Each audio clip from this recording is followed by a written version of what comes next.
A spiritual practice is a healing journey that looks different for everyone, and you don't need anything fancy. We're Karlie and Karla, and this is Without a Candle, a raw, authentic chat bridging the gap between what it actually is and what media sells you. Let's normalize the journey together. Welcome back, guys. I am so excited about this because I haven't seen you forever. And I know I keep dropping little nuggets. I'm like, hope you're doing good, thinking about you, all the things. But I'm here with not only a community member, but friend, Soren. I think you're one of the newest members of the community, honestly. Even though it's been a minute. Which is great. So go ahead, please introduce yourself, and kind of just share how you found us, why you've decided to stick around. And then we'll kind of just go from there, yeah? Okay, sounds good. Yeah. So I have been on this particular spiritual path for probably about a couple of years now. I have a background in, being an evangelical Christian. I was a pastor for 12 years. Okay. And then COVID happened. Yeah. And gave us all plenty of time to reflect on our lives. I love that you use your time wisely. Yeah. Yeah. Say that. I feel like that was inevitable. Yeah. But yeah, so during that time, I decided to walk away from Christianity, not just ministry, but being a Christian overall. And at the time, I did not want to just find another religion or another spirituality to practice and just replace it. Yeah. I didn't want to just fill a hole. I wanted to sit with the loss of that for a little bit. Grieve it. And then it's a loss. That is indoctrination and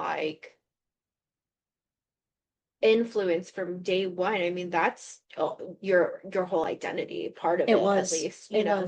So having to grieve not only the loss of community and the loss of your understanding, but also the loss of yourself, because now you're rebuilding to fit into what now you understand about your soul differently. Yeah, exactly. So that's great that you gave yourself time to grieve, and also understanding that you're still grieving. Yeah.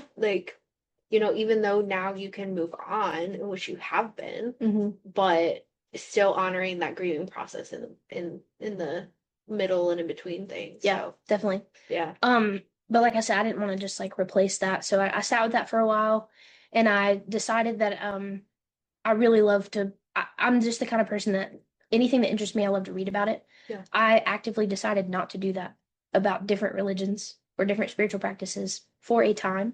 Yeah. I just paid attention to what I was drawn to, what I felt I already believed, apart from Christianity. Yeah. And that's when I found myself being drawn to paganism. Okay. And a little bit of Wicca. Okay. Kind of blending those two, not knowing at all what I was doing. Yeah. But I spent some time just on my own, really thinking through what my beliefs were. I will say, even after doing this for a couple years, that's just not a long time whenever you're learning about a new spiritual practice, I feel like. So it hasn't been long at all, but there's still so much I am learning. But it was about a year ago that I decided to actively seek out other people who might share my beliefs in order to learn from them. Yeah. I was ready to be in a place where I didn't feel like I was just replacing Christianity, that I wanted to build something completely separate from that as far as what I believe spiritually. And the way that I went about that actually was to find every witchy festival that was going on that I could travel to in the state of Kentucky. Yeah. Which is few and far in between, I feel like, because we are in the Bible Belt. But if you get nosy enough, shit, there's a ton. There's plenty. Yeah. There's plenty. Yeah. One of the ones that I went to that was really significant for me was the Battletown Witch Festival. It's now called the Kentucky Folklore Festival. Okay. So it wasn't this past year, but I think the year before it was still called Battletown, out in Western Kentucky. Mm-hmm. And I traveled out there, and I have learned the most in my spiritual practice and stuff by talking to the artists and the vendors at these events, and talking to them about the things that they actually make, which led into what their beliefs were, because it was their beliefs that were fueling their craft. It's an extension of Yeah. them. And so I learned a lot there. And I love telling this story. I'm not wearing it today, but I have a pentagram necklace that I got there. And at that festival, they had like shuttles from like where you parked to where all the artists and vendors were. And I was in line to get on a shuttle to be taken back to the car. And I saw these two women, and there were so many people there that were like this, where they had made their own clothes and made their own brooms and just made their own, like, done their makeup in a really cool way. And it was like one of the first times I had seen stuff like that. Yeah. And these two women who were older, especially their brooms that they had made, I was really attracted to that. And I'm the kind of person that if I see, like, if you're wearing a shirt I like, I'm gonna tell you. Yeah. And so I just went up to them and I was like, I love everything about what you're wearing right now. Like, this is great. And it had us like strike up a conversation, and I told them I was new to everything and I was still learning a lot. And I complimented this woman's necklace. She had a pentagram on, and it was really like detailed and beautiful, and really big, and it was just a really good conversation. Yeah. And then it kind of naturally ended, and I had my stepkids with me at the time, and I kind of like shuffled them onto the bus or whatever, and we were like the last ones before the doors shut. But as I was getting onto this shuttle, I hear, "Hey, little witch," and I turn around, and it's this woman, and I'm gonna lovingly call her an old crone, because that is what she was. Yeah. Everything about her and her energy. She had taken her pentagram off her neck and gave it to me, and like gave me a blessing. And that is one of my prized possessions to this day. I have full body goosebumps from that. That's awesome. Yeah, it was really great. Yeah. But what a great introduction to the community. yeah, and that's a long-winded way of telling you that I found you guys through just trying to pay attention to different like witchy events and things going on. So I'm sure it was through Facebook that I found some of, you know, how they suggest events and things like that. I think that's how I found this shop specifically. And then I come to everything I can with living an hour away and being busy. Yeah, because you're on in middle Lexington. Yeah. So I mean, even if it Lexington truly is not that far, what makes it that drive is the freaking traffic. Yeah. And especially like I'm sure you go down Russell Cave instead of the highway through Georgetown and all that. Russell Cave. It depends on where in town I'm coming from whenever I come here. Yeah. Man, Russell Cave gets so iffy because it's a one-lane road, it's so curvy, and you get stuck behind people that want to go. Very true. It's pretty though. Yeah. I will say. It really is pretty. It is a pretty drive. I put on some Noah Khan and I make my way here. Just have a little drive to myself. It's nice. So when was that? When was your first time coming in? How long ago was that? Do you I don't know remember? if I can remember, to be honest with you. Time and space. It's probably been like a year. At least. Yeah. Yeah. And I honestly think it was just the shop that I came to. No. I remember. It was whenever the last Witch's Day Out was. I think it was when it was my first time. Okay. Yeah. All right. And then I think the first time I think you've popped in before that. Or like, what I'm trying to say is that you came to one of my events. And that was the first time I had seen you. So when you've been in here when I haven't been. So we hadn't met yet. Right. And so you brought a friend. What was your thoughts on that? Because I think that was your first like community like happening with the shop. What did you think? What were your thoughts? It was the Bind Rune workshop. Okay. And with me trying to dabble in like Norse paganism and being attracted to that based on a big thing that attracted me to that personally was when I did research on my ancestry, knowing that I have roots in that through like my German heritage and things like that. So when I saw that it involved painting and it involved runes and we were gonna have a rune reading, I got too excited. And I made my way here. Yes. And I didn't know, because you know how sometimes you go to those like painting classes or whatever. I was like, oh, but it'll have a little witchy twist on it. But it'll be only fun is what I thought it was going to be. I thought it was just gonna be like a fun thing where you paint and then you make a little, rune that's yours. And then that's it. Yeah. But when I came here and I was a part of that, it was so much deeper than that. And it was like the best way that I could describe it is like when you take a deep breath, how that physically grounds you, whatever the spiritual version of that is. Is what that felt like. It felt so much deeper. It was so grounding. I think maybe, I don't know if it was that class or a different one afterwards. We did like a certain meditation afterwards that was so, yes, that was so just, it felt otherworldly in the best way. Yeah. And ever since then, that's why I keep coming back, because I feel like, I don't know if you noticed this when I walked in today, because it's been a minute since I just the way it smells in here, just the air is different. Like it just became such a peaceful place for me. And I've been in other witchy shops to the point where, like, if I travel somewhere, like if I'm going to Cincinnati for the day, or like a few weeks ago I was in San Francisco for work, I will find a witchy shop. I will go there. This is by far my favorite, which is why I keep making that drive, because there's a different spiritual feeling of peace here that I just don't get that in other places. Thank you. Other places, I feel like, and it's not a knock against them, but I feel like they sell things for your practice. This place is like inundated in a different, like deeper spiritual way. It's like a haven more so than just a place to buy things. Yeah. I feel like the place to buy things is one of the excuses for us to get together. It's like not an afterthought, but not the main focus. Yeah. So that's why I kept coming back after that, for sure. Well, thank you for that. Yeah. Oh, squishy. I'm like, is Carla crying? So, man, what questions do I ask you from that? So you've done some classes. Have you come to a sound bath yet? We did a little bit of that at the end of one of the Lunar Shadow Club meetings. Okay. Yep, I remember. Okay, that's what it was. So that was your first introduction to sound healing. We'll make sure to get you in to the next one. Yes, because that was powerful. Yeah. So have you time and space, and then memory too. Have you done Reiki? Yes. And we've done the Akashic Records, right? Yes. So share your experiences with those. Mhm. What are your thoughts, feelings? Has it helped any or not? Like, give me the good, bad, the ugly. Yeah. Yeah. I love talking about the Akashic Records meeting that we had, because I just came into that so blind, like on purpose. I like to do things that way sometimes to have like new experiences that way. Yeah. I had no idea what to expect. I thought it was going to be similar to if you're at like a vendor fair or something and you pay someone $5 for like a tarot reading, right? Those are great.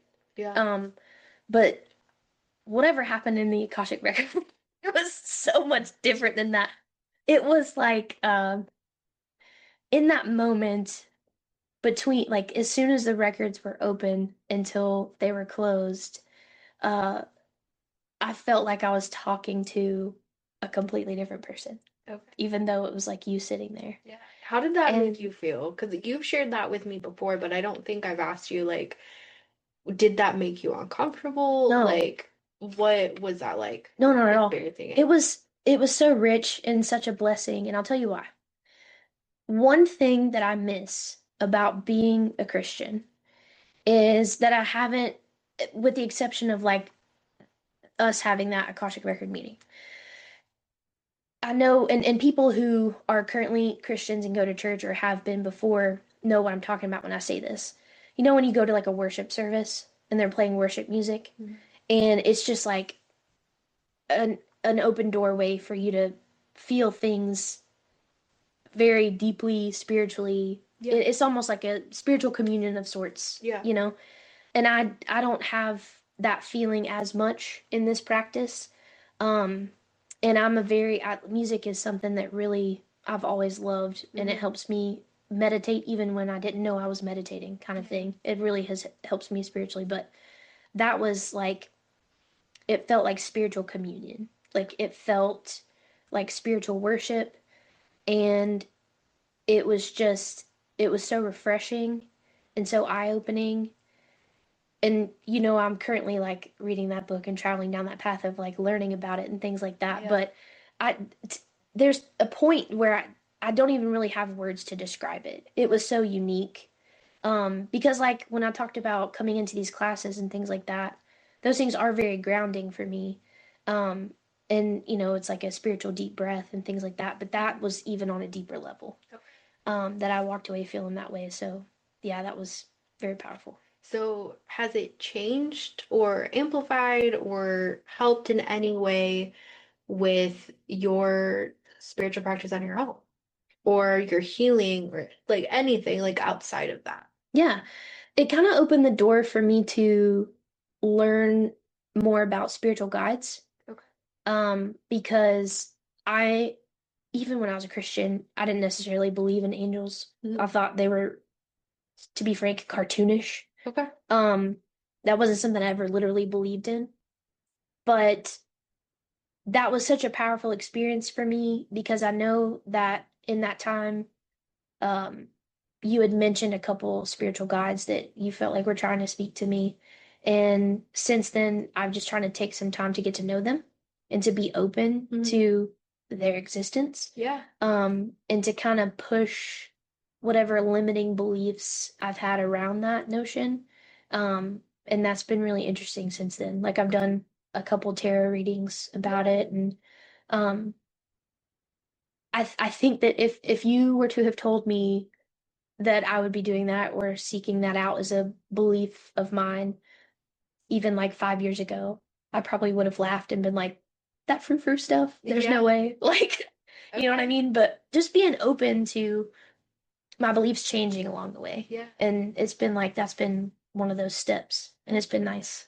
Yeah. So as you have been navigating a whole new terrain of territory, how has that shaped your spiritual day-to-day practice? Yeah. Um, I have become a diligent student of tarot. Okay. I'm really proud of that because I'm putting so much work into it. Yeah. I don't know what happened to me last year, but it's like I woke up one day and completely changed from being a night owl to a morning person to now, and this is imperative for me to feel grounded throughout my day.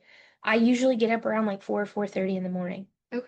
And my dogs help with that because they let me know they need to go out. But I wake up refreshed and I make my time making my coffee, and then I sit down at my altar and I do some tarot. I have a couple oracle decks I like working with. I journal all of it.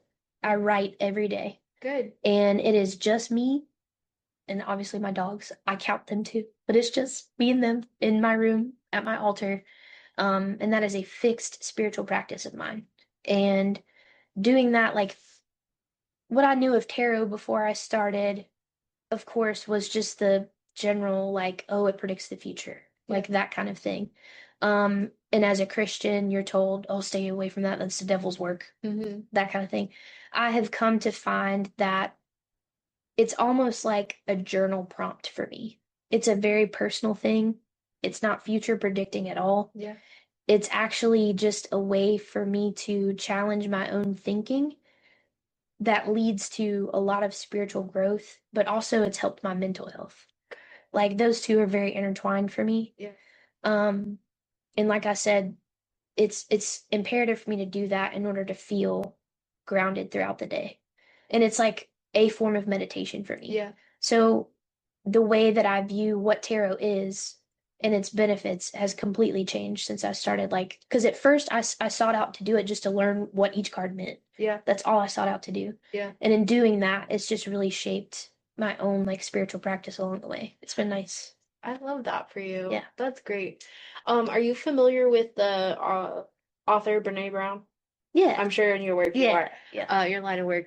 Have you listened to her TED Talk about daring greatly as a spiritual practice? No. It's a 2-hour little thing. Listen to it. Yeah. Because it's definitely going to resonate with how having that spiritual connection to your higher self or oneness in any type of practice or religion directly influences your mental health and the way you show up for yourself and others. Yeah. So it's great. I love it. It's on my rotation. I listen to it at least 4 or 5 times a year. Nice. Yeah, it's one of my favorites. I love Renee. Yeah, she is great. Yeah, she is. But how freaking wonderful that is to be able to take something that you were indoctrinated to believe for so long being something that could potentially be your downfall in the afterlife if you partaked in it to now being something that fuels you day to day. Yeah. And like enhances the growth that indoctrination never gave you. Right. You know? Yep. So I'm proud of you for stepping out of your comfort zone and yeah, thank you. On many levels, because definitely in those moments of grieving and stepping away from what you've known your whole life to something new is terrifying. So yeah. Aside from tarot, and you've mentioned Norse mythology, is that something that you're still following, or are there any other practices or ritual or anything like that that you would like to share, or maybe challenge other people to try? Yeah. So I struggled so much at the beginning whenever I was looking in Norse mythology, with the idea of gods and goddesses even existing. And I would listen to other people talk about how they work with them and pray to them and, make offerings to them and things like that. And I would just feel like, there was just something in me that was like, I just can't believe in their actual existence. Yeah. But I was still so attracted to learning about all the stories and learning about them. And I couldn't make sense of that. Yeah. And I think it's because I was such a fervent Christian. Yeah. Because I wasn't raised from the time I was born until, throughout middle school and high school and stuff. I was not raised by people who were Christians. Okay. My mom and stepdad, and it was funny because I grew up in Middle Georgia, right? That is definitely the Bible Belt. Yeah. So me going to church was an active decision that I made in middle school, honestly, because there was free pizza at youth group, and it got me. It was a free thing to do to get me away from home, which is like I did not want to be at home. Yeah. So practicing all that. Yeah, I worked so hard after I left Christianity because like you talked about it being your identity, it was my lifeblood. Like it was the reason I existed was because of my faith in Jesus Christ. Because it was such a safe haven for me in a good way. There were good things that I still talk about from that time in my life. I am who I am because I was a Christian for so long.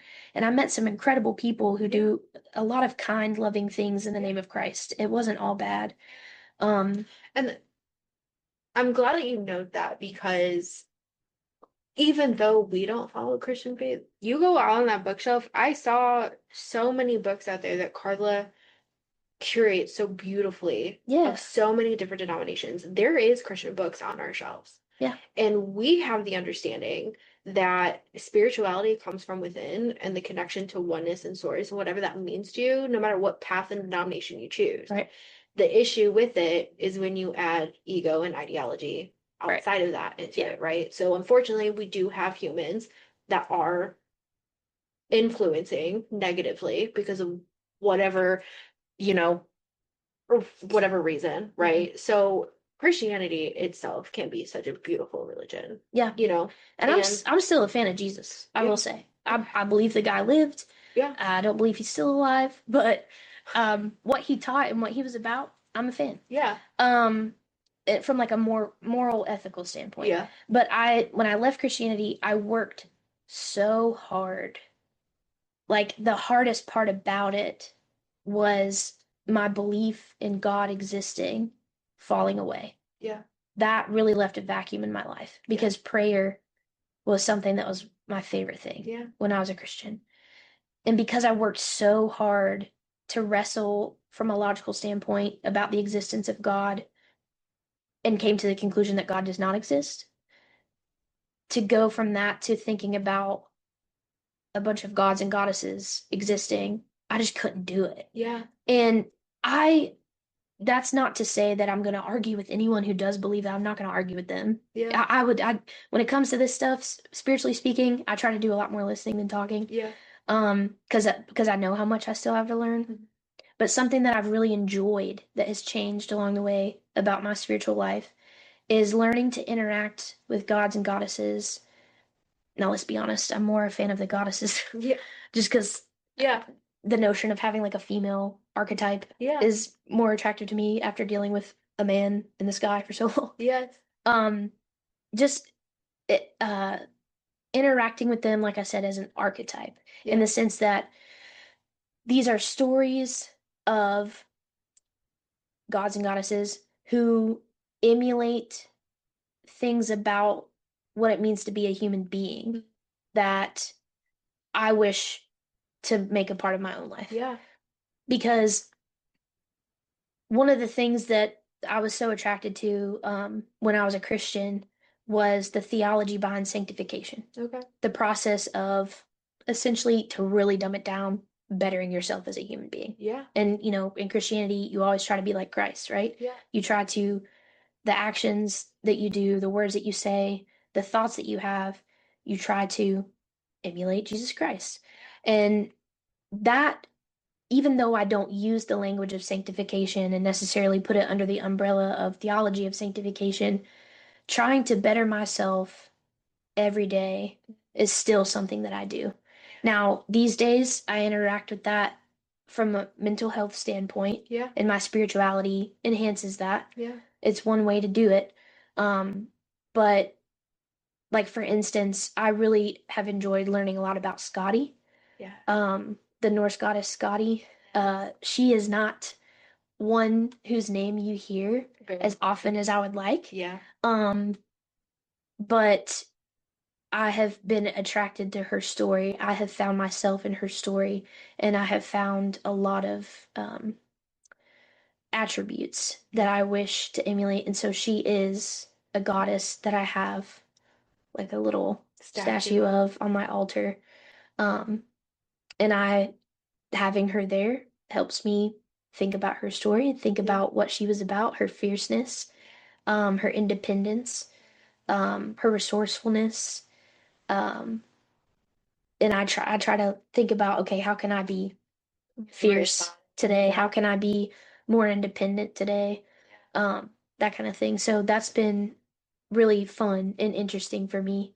Awesome. Is to kind of to interact with gods and goddesses in a different way. Yeah.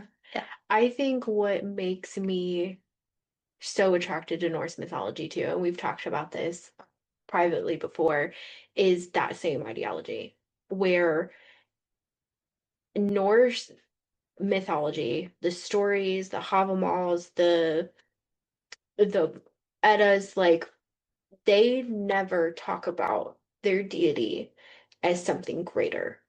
They hold them accountable just as humans because they were humans. And why people look at them as gods and goddesses and something greater is because of the attributes that they embody and put out unapologetically. Yeah. But also in the stories, they are really expressed as lessons that everyone can look to them in themselves, like you have explained. And I think that's why I resonate with so much, because it's not trying to indoctrinate you to worship a being as you have to live by them or they're better than. Because even in the stories, they hold each other accountable. There's one story, if anyone knows Odin, and his stories, he's a traveler. He hides his identity all the time. And there's a story of him working on a farm for 4 or 5 years under a different identity, using his strength and his power, that he holds to get some knowledge that he wants, for lack of and to save time, right?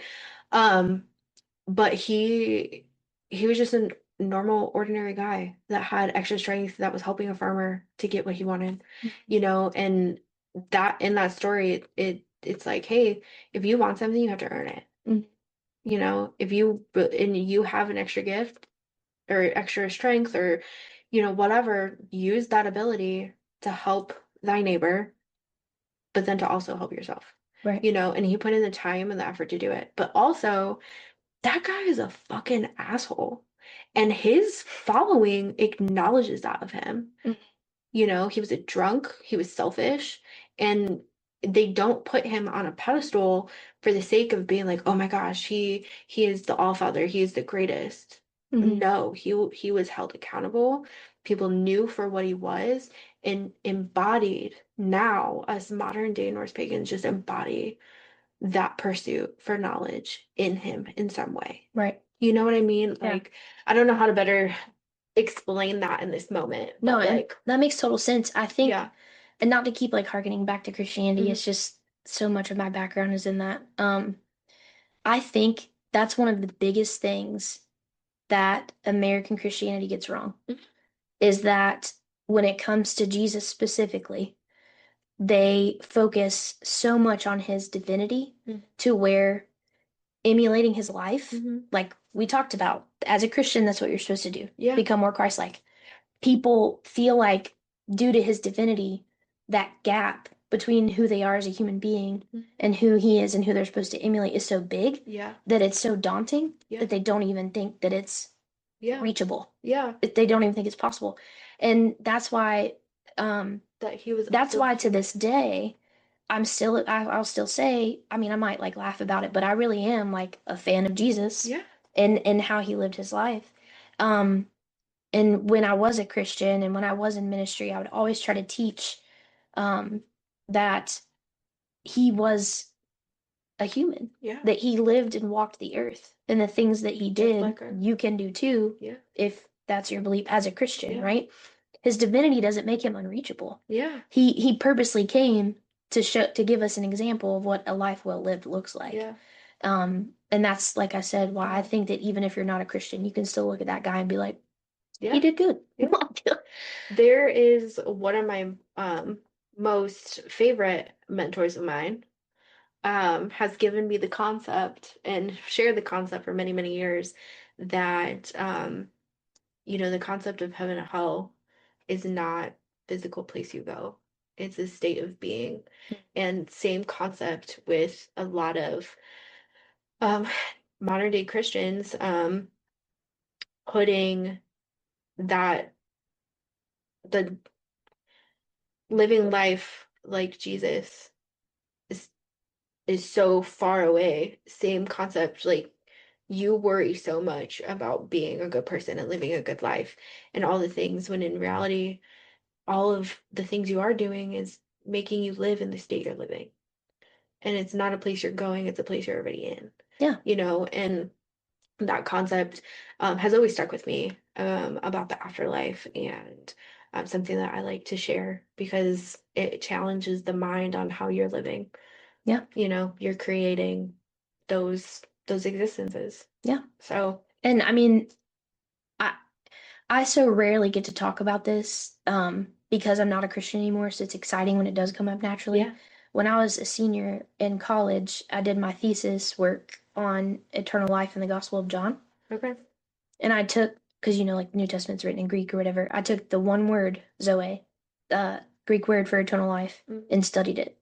And that right there is what I did my senior thesis on, because there's so much, it's just rich with like what you could learn just from that one word and how it's used in just the Gospel of John, and how Jesus talked about how the kingdom of heaven is near, the kingdom of heaven is here. Yeah. I'm bringing it, it's right here, you can live it now. And how that's not like some faraway place that you have to wait on. Yeah. That things that we think about and make us look forward to heaven, are reachable in the here and now, but it just depends on like what you choose to do with your life on a daily basis, how you choose to interact with your community. Community is so big. I think community, I have, I don't know what you would call it, but one of my deepest and dearest beliefs is the importance of community. And I think whether you're a Christian, whether you're a pagan, whether you're Wiccan, even if you're an atheist, honestly, community is essential to your survival, and it's essential to you, the difference between like merely surviving this life and thriving. Yeah. I mean, if you think back and just like think about human history in general, right? It's always been like communal. You had to have community to survive, to live, right? Yeah. And I still think that even though we're not like hunters and gatherers and, out like that kind of thing right now, we still need that from a mental health standpoint, from a spiritual standpoint, an emotional standpoint. And like if you get sick and have cancer, even a physical standpoint, you still need people there to like cook a meal for you every now and then and just be there for you. Which is, and I'm just really thankful that even though like um it's I've had to seek it out, but community within this spiritual practice is out there. Yeah. Right? And I found it by going to these festivals. I found it by talking to the people that own the witchy shops and who introduced me to other people, who introduced me to this book that I can talk to people about, who introduced me to this practice that brings me closer to others. And that's really, really helped. Good. Yeah. So going back to your, I'm gonna call them side quests, your little side quests of going to these festivals and shops and everything and meeting shop owners and community members and all the things. What are some attributes of those places and people that you look for to find your community?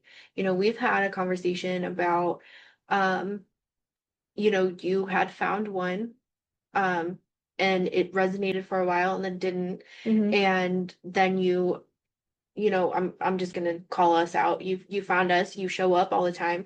What attributes resonate, and what can you offer the community that is also trying to explore and find their community to give them ideas of what to look for? Yeah. And like what resonates. Yeah. So one of the things that I feel like has helped me determine what spaces to keep entering and which to not has been like inclusivity. Okay. I'm the new kid on the block.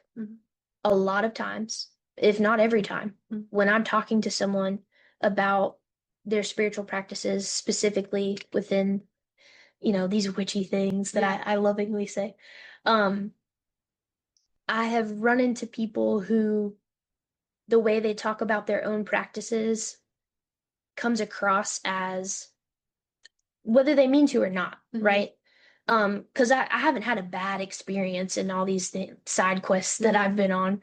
But some people talk about their practice in a more exclusive way, in a more, it seems a little bit elitist, and they use language that, as a new person to this practice, I'm unfamiliar with, but they use it in a way that is not where I'm learning about what they mean. It just leaves me feeling more clueless.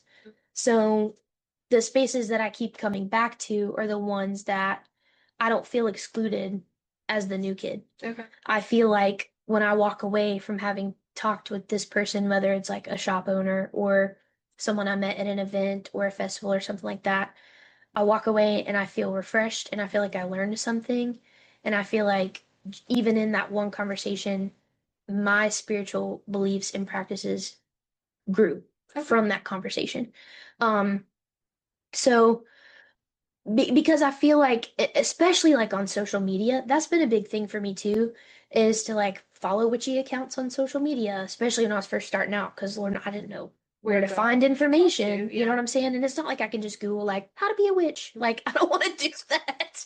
That's so overwhelming. I'm good, but like you would get so much wrong information probably. Precisely. Yes, which is why I knew better. I knew better than to do that. Good. So, but there are like people out there who are just like looking to make a buck, man. It's just one more way, one more scheme to like that make more money. Tools. Yeah, exactly. And to come across like there is only one way to do it. Oh my goodness. That's one thing that I don't miss about Christianity is that no matter what church you go to, that's the one way. There's only one way, and it is the way that we preach about on Sunday. It is in the good spaces I've been in, it is not like that here. Yeah. And I think in one of our like many conversations we've had, one of the things that's really stuck with me is where you're like, your practice is not going to look like anyone else's. Yeah. And it doesn't have to. Yeah. And how freeing that is. Yeah. That there's not some formula that I have to fit into in order to consider myself a witch, in order to consider myself a pagan or Wiccan. It can be a blend of those things, and that's fine. Yeah. That's been great. I shared with you what without a candle means? No. So that's the name of the podcast, right? Yeah, yeah. Without a candle means that you don't need the candle to do the thing. Yeah. That you are the greatest tool. You can buy all of the shit, but you don't. Yeah, I'm gonna be need honest. I any love a of good it. candle.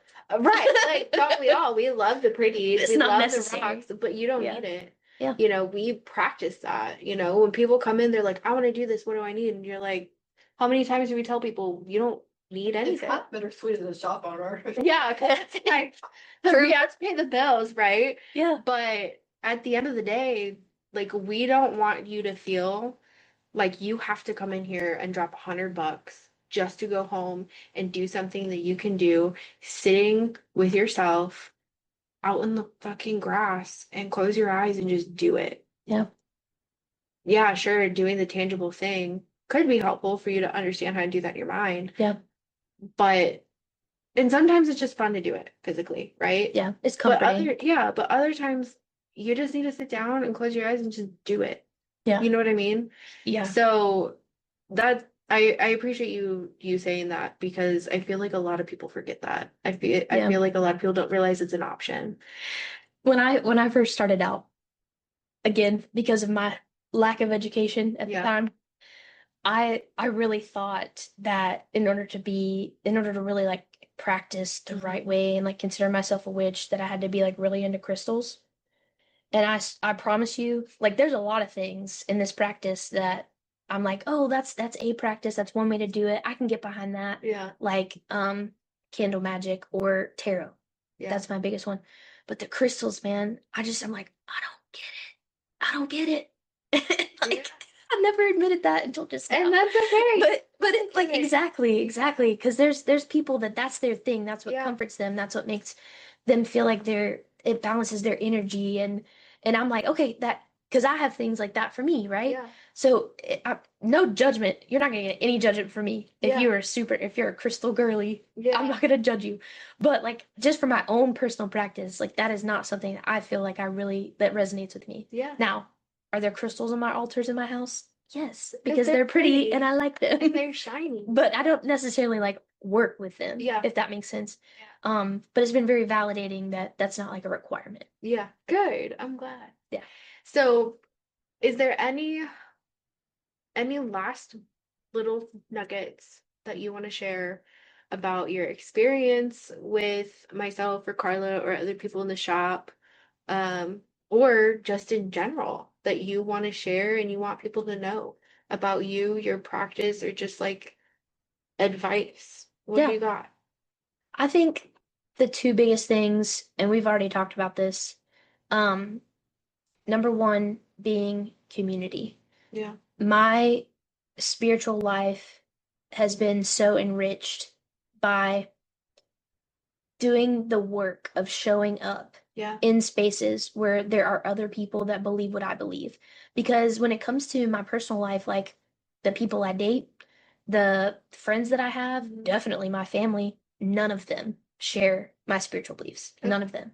So I've had to seek that out. Yeah. And that's taken time and that's taken energy and sometimes gas money. Like, yes. But it's worth it and it's necessary. It's necessary to find that community and to do the work it takes to do that, because I'm sure that there's someone listening to this that's like, well, I'm so introverted. Like, how do I go about doing that? I'm an extrovert, so it's probably easier for me to go and put myself out there and just talk to strangers and things like that. But to someone who is even more introverted, I would say that it's worth it and it's just absolutely necessary for your spiritual growth as a person, no matter what your practice is. Yeah. And the other thing that I would say is a truth that I hold dearly is my practice doesn't have to look like somebody else's. And just like the freedom that comes with knowing that, the excitement that comes with that, because it's like, ooh, if it doesn't have to look like this, then the pressure's off. Well, what can I do now? Yeah. Like, what is my practice? Yeah. What does that look like if I can make it my own? And so just encouraging people to kind of remember that, like, no matter what you see on social media, there's one that I think it's like Mystic Primers or something that I follow, that their aesthetic, that anytime they do like these little spell jars and things like that, it's just so pretty. And I'm like, I wish my house looked like that. Oh my gosh. But the pressure's off. Like, it doesn't have to be that way to have a meaningful spiritual practice. Yeah. Yeah. Good. Well, thank you so much for sharing all of that. Yeah. As soon as you agreed to do the podcast, I'm like, this is gonna be so good. I appreciate that. Because I'm like, I feel like you and I don't get a lot of time to chat in between. But talking about your Christian path has been something that I have been wanting to chat with you about for a hot minute, because I know it's still such a big part of who you are and getting to know you a little bit more. So I'm grateful that we have the opportunity to sit down and finally do that. Yeah. Thank you. Yeah. Thanks for having me. It's been good. Good. Well, until next time, we'll see you later, Gator. Thanks for tuning in to Without a Candle. If this episode landed with you in any way, drop us a like and leave a comment, and then visit the show notes for the connection links and more. And remember, you are your greatest tool. We'll catch you next time. See ya.